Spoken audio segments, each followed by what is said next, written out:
רבן יוחנן בן זכאי, שואל מהלל ומשמאי.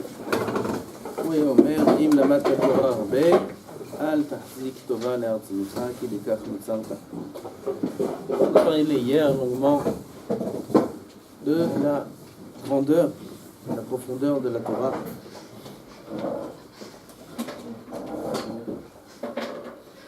Il dit Rabbeinu Yonah que la Torah aruka me'eretz mida urchava miniyam.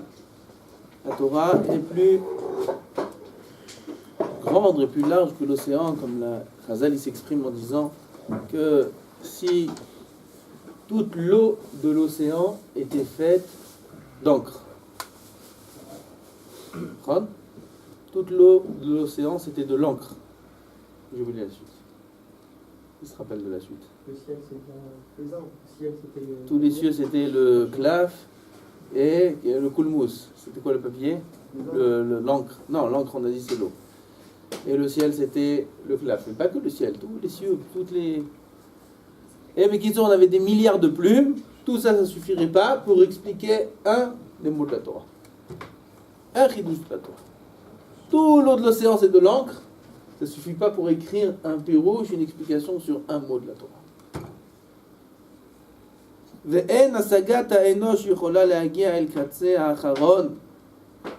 La compréhension de l'homme ne pourra pas atteindre le bout de la compréhension de la Torah.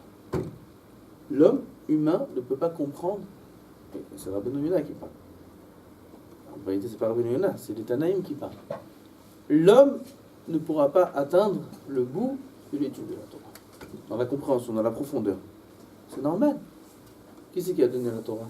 En Sof. C'est l'infini. La Torah, elle est infinie. Un cerveau fini ne peut pas comprendre l'infini. Vekama. Moshe Rabbeinu connaissait toute la Torah? Pas jamais de la vie. Moshe Rabbeinu lui-même, pendant 39 jours, il n'a rien compris. Après, le dernier jour, quand Baruch Hu lui a donné tout cadeau. Ça montre que même l'esprit de Moshe, il était limité. Moshe Rabbeinu n'a pas compris ce que Rabbi Akiva a compris. Mais Rabbi Akiva, il a dit comment lui il comprend, moi je ne comprends pas, etc. etc.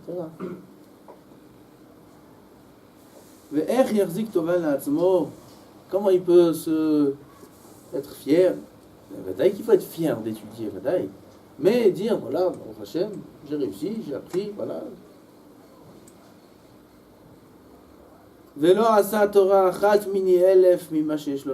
fait 1 millième de ce qu'il a à faire. On parle qu'il a déjà tout fait, il a tout connu, il a tout appris, tout ce qu'il pouvait. 1 millième de ce qu'il doit apprendre, il n'a pas encore appris.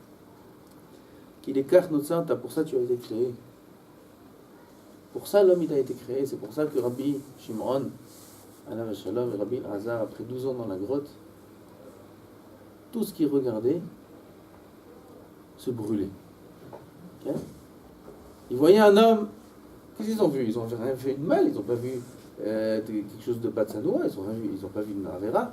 Qu'est-ce qu'ils ont vu? Ils ont vu un homme en train de labourer le champ. Okay? Regarde, ben, qu'est-ce qu'il fait celui-là? Qu'est-ce qu'il fait? Ben, il laboure.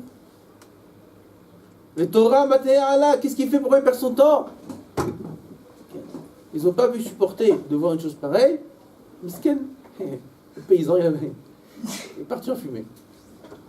Partout, tout ce qu'il regardait, il brûlait. Pourquoi? C'est pas possible de faire autre chose que l'imoud de Torah. Les Karnotzarta, c'était tellement... Vous savez c'est quoi 12 ans dans la grotte? 12 ans dans une grotte sans sortir. Pas une fois. Et ils mangent des caroubiers. Petit déjeuner, caroubier. À midi, caroubier. Et le soir, caroubier. Avec de l'eau. Le lendemain, petit déjeuner, caroubier. Caroubier. Shabbat, et caroubier. Purim, et caroubier. Sukkot, caroubier. Pesach, caroubier. Hanouka, des caroubiers avec de l'eau. Tous les jours. Tous les jours. On devient fou. Torah, même pas de vêtements, rien dans la terre. Dans la terre, pour pas salir les vêtements. Pour pas salir les vêtements. Pourquoi ils ont enlevé leurs vêtements? Quand Baruch Hu leur a fait un nest, ils sont rentrés dans une grotte, elle était vide la grotte. Ils sont rentrés, dès qu'ils sont rentrés, Tout d'un coup, un caroubier il a poussé. Combien de temps il faut pour qu'un caroubier il pousse? 70 ans. Être Harouvim, 70 ans pour qu'il donne des fruits. Et là, en un instant, être Harouvim, un caroubier, il a été créé. Un fleuve, dans la grotte, il est passé le fleuve. Nes, Nachon, elle peut pas te faire un Nes que tes vêtements ils restent bien. Vous savez pourquoi ils ont enlevé les vêtements? Parce qu'ils avaient que ce vêtement-là, et on dit comment on va prier? Il faut être présentable devant Hachem. Si on va garder nos vêtements sans arrêt sur nous, on va dormir avec, on va se lever avec, on va manger avec, ils vont s'user. C'est pas capable de prier devant Hachem avec des vêtements sales. Qu'est-ce qu'ils ont fait? Ils ont enlevé les vêtements. Toute la journée, ils étaient dans la terre. Ils se sont mis comme ça un trou dans la terre, avec le sable sur la peau. Et quand arrivait l'heure de la tefila, ils sortaient. Il y avait le fleuve, Mistama, ils allaient se tremper au mikvé. Ils mettaient les vêtements, ils priaient et ils retournaient dans la terre. Mais vous avez vu un miracle? Pourquoi Kadosh Baruch Hu ne va pas vous faire un miracle sur ça? Il y a une grande différence. Quand est-ce qu'on peut s'appuyer sur les miracles et sur l'Ashgacha d'Hachem? Sur quelque chose qui est Gashmi. Gashmi, c'est quoi? Matériel. Manger, boire, t'inquiète pas, Kadosh Baruch Hu va t'amener. Il a fait miracle, Bémet, il y a eu un caroubier qui a poussé et le fleuve qui est aval, ce qui est spirituel. Comme la tfila, être prêt. Les mitzvot. Jamais Azor, jamais va me faire des miracles. Non, sur ça, on n'est pas comme ça. L'inverse de ce que les gens ils disent. On a dit ça en cours de jouer avec les élèves. Hein, tu lui dis, pourquoi tu travailles autant et tout? Hachem Azor. Tu dis non, Hachem Azor, mais je te doute. Il faut faire des efforts. Ron Hachem, c'est lui qui donne la parnassa, mais il faut travailler 12 heures par jour. Et il travaille, tu vois, sur ça, il travaille de toutes ses forces. Il va faire des études, il va faire ça. Et quand tu lui parles de mitzvot, pourquoi tu n'achètes pas des tefilles? Oh, Hachem, il entend toutes les tefilles, c'est toutes les tefillotes, Hachem. Ah. Et ça, non, c'est Mina Shamaim. Mina Shamaim, j'ai pas pu venir au cours aujourd'hui, Mina Shamaim. Tout d'un coup, il devient un grand Baal Bitachon. Quand c'est les mitzvot, ah, Mina Shamaim. De toute façon, nous, on fait rien. C'est Dieu qui fait tout. Comme ça, il te dit. Ah, c'est Dieu qui fait tout. Pourquoi tu travailles dans Mahmar toute la journée? C'est Dieu qui fait tout. Alors, va un peu moins. Non. Gashmiyut, on n'est pas Mamin. Et Rouchaniyut, on est grand Maminim. Et c'est exactement l'inverse qu'il faut faire. La Torah nous dit l'inverse. Tout ce qui est en lamazé, tout ce qui est Gashmiyut, ne t'inquiète pas. Tout est réglé. Tu peux monter, descendre, tu ne changeras rien à ta parnassa. À Rouchaniyut, sur ça, tu dois, oui, t'inquiéter. Oui, tu dois tout faire en sorte pour que tu fasses la meilleure avodat Hashem possible. Ils ont enlevé leurs vêtements. Ils ont étudié dans la grotte pendant 12 ans, Rabotai. Il n'y a pas de mariage. On va à un mariage, pas de mariage, pas de Brit Mila, pas de Shabbat, il n'y a pas de Seudot Shabbat. Il n'y a aucune afsaka, aucune interruption. Il n'y a aucune interruption. Rien qui dérange. Il n'y a pas de téléphone, il n'y a pas de voisin, il n'y a pas de voisine, il n'y a pas de bruit, il n'y a rien. Il y a Torah, du matin au soir, que Torah. Que les mots Torah, Rabbi Elazar et Rabbi Shimon toute la journée. Il n'y a rien. Même sa femme ne savait pas où il est. C'est qu'il s'est sauvé de sa femme. Comment ça s'est passé au début? Rabbi Shimon, il y a eu l'exéra de la Malchoute. Rabbi Shimon il a dit, les Romains, ils font tout pour eux-mêmes. Ils ont entendu ça, ils ont dit, on va le tuer. Il s'est sauvé dans un endroit et sa femme, elle savait où il était. Tous les jours, elle lui amenait à manger. Après, il a dit Rabbi Shimon à son fils, il dit, si ils vont lui faire des inouïm, comme on dit des inouïm, ils vont lui faire des tortures pour qu'elle dévoile. Les femmes, elles sont capables, elles font dévoiler. Et on se sauve. Et on se sauve que personne ne sait où. Même sa femme ne savait pas où il était. Ils sont partis dans la grotte comme ça, étudier pendant 12 ans d'affilée la Torah. Comment un homme il sort d'un état pareil? Comment il sort, il voit le monde tout d'un coup? Quelle vue qu'ils ont? Quel ashkafa ils ont dans le monde? C'est pour ça qu'ils n'ont pas pu supporter les cartes notre sainte. On a été créés pour étudier la Torah. Comment un homme peut travailler un champ? Comment un homme peut faire autre chose que les Torah? Et il brûlait tous les endroits où il regardait.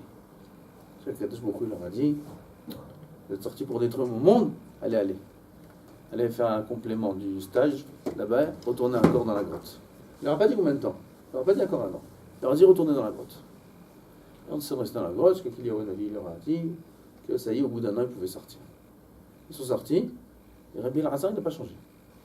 Tout ce qu'il regardait, ça brûlait, partout.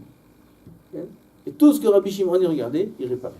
Rabbi Elazar, il tuait, Rabbi Shimon, il faisait revivre. Il travaillait dur, Rabbi Shimon.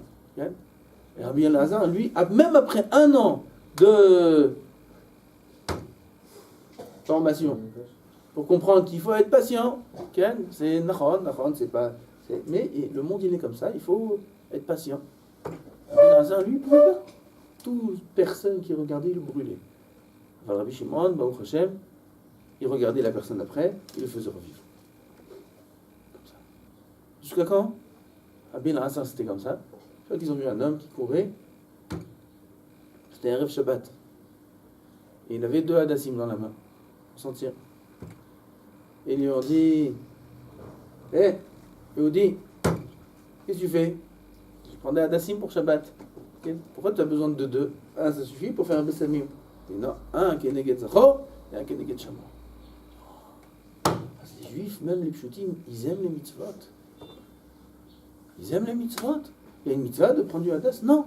Alors ils veulent les chevot Shabbat. Oh, les chevot Shabbat. Alors pourquoi 2? 2 zachor et shamor, ça veut dire que c'est ancré en eux. Le lien de Shabbat, la kedusha de Shabbat, ils prennent 2. Même les juifs simples, ils aiment les mitzvot. Ça seulement, ça suffit pour pouvoir supporter le monde. Si les juifs, ils aiment les mitzvot, Magi alaim de vivre.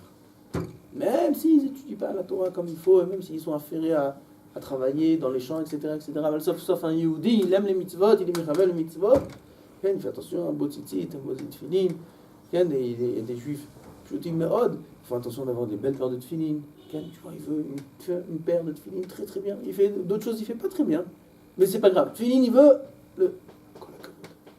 Il est mechavel ta mitzvot, il aime les mitzvot, alors celui-là, il mérite.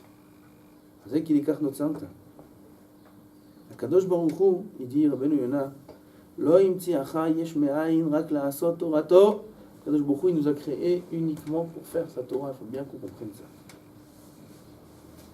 וגם מזה הטעם אין לך להחזיק טובה לעצמך אם עשית תורה הרבה, כי לכך נוצרת. משל, לבעל חוב שפרע חובו. Un créancier, il a remboursé sa dette. Il doit de la dette, il doit de l'argent. Il a remboursé sa dette.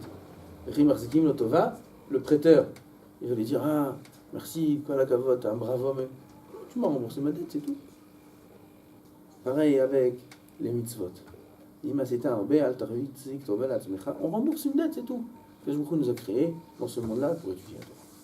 C'est notre dette. On a une dette envers Dieu. Et quand ça on étudie, on ne fait que rembourser la dette. Okay? Il ne faut pas s'enorgueillir, qu'un homme il étudie. Non, il faut qu'il soit pachout, un ave qui étudie au maximum les Shem Shamaim, comme la Gemara dit dans Brachot, qu'il faut prier. Il y avait un chacham à la fin de la tefila, il priait que tout Am Israël ils étudient la Torah, les Shem Shamaim. Et ceux qui n'étudient pas les Shem Shamaim, ils ratson qu'ils étudient les Shem Shamaim. Mais c'est les Shem Shamaim. Achloket Rashi Tosfot, נכון? Quoi les Shem Shamaim? Lishma, מה זה Lishma? Okay. Après, Rashi, Lishma, Kavana, il faut étudier que parce qu'Hachem nous a ordonné d'étudier. Et pas pour le kavod, pas pour l'argent, pas pour les plaisirs, pas pour les honneurs, pas pour tout. Ça s'appelle l'olishma. L'olishma, c'est très grave. D'après Tosfot, non, même ça s'appelle. C'est un l'olishma qui n'est pas méchant. Un homme au début du chemin, il peut étudier pour devenir dayan, il peut étudier pour devenir un grand rave, il peut étudier, il peut finir une masechet, encore un sioum. Même si c'est pas l'olishma, si c'est pas l'ishma comme il faut, c'est pas grave. Cette façon d'étudier va entraîner au lishma. Okay? Aval, chas v'shalom, étudier de façon à ce qu'il écrase son prochain. Okay? Il étudie la Torah, il a bien préparé un lait, le lendemain il arrive en cours, et vas-y. Okay? Comme un bulldozer, il écrase l'autre, il écrase l'autre, il écrase l'autre, tout ça pour... Il fait de la Torah un marteau pour frapper sur la tête de l'autre. Celui-là, la Gemara dit des choses très dures sur lui. Ça c'est l'olishma, ça c'est très grave, il ne faut pas étudier comme ça. Étudier au maximum le Shem Shamaim. Baruch Adonai L'Olam.